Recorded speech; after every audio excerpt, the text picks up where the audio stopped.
The United Nations is one of the most influential organizations on Earth. Its decisions and standards can shape what your children are taught in schools, how laws and policies are drafted, and even how your fundamental freedoms are protected.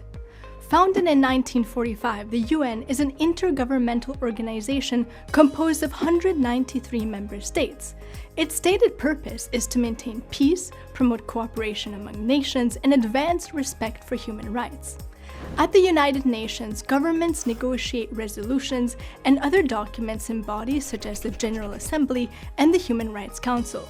These decisions set global standards and define the mandates of UN entities that collectively manage billions of dollars in far-reaching programs worldwide.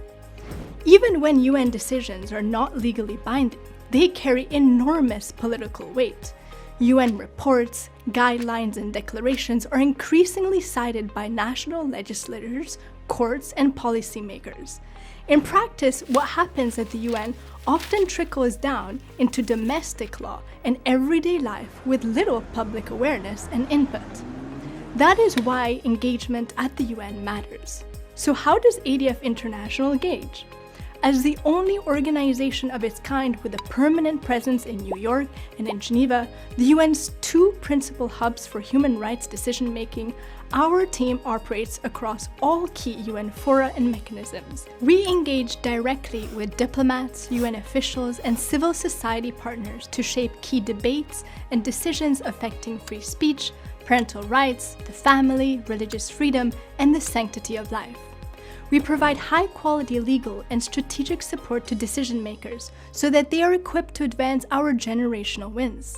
As trusted legal experts independent of any government, we are uniquely positioned to drive tangible results across the full spectrum of UN outcomes, from resolutions and human rights reviews to binding treaties. Our impact speaks for itself.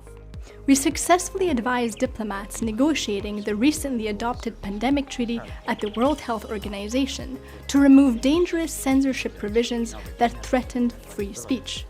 We contributed to landmark UN reports calling on governments to prohibit so-called gender transition practices for children, protect single-sex spaces and services, and eradicate surrogacy globally. We helped elevate the issue of sex-selective abortion onto the UN's agenda. Our advocacy contributed to the first UN report explicitly condemning the practice as an extreme form of violence against women and girls, and to the issue being taken up in the UN's main country review processes, where governments are publicly scrutinized for their human rights record. And we mobilized an interfaith coalition of 60 civil society actors in a coordinated campaign that led UN member states for the first time to unanimously condemn the practice of forced religious conversion linked to forced marriage. The UN is shaping the world your children will inherit. By lending our voice on the world's most influential stage, we speak for families, stand up for the voiceless, and defend fundamental freedoms at the highest levels of global governance.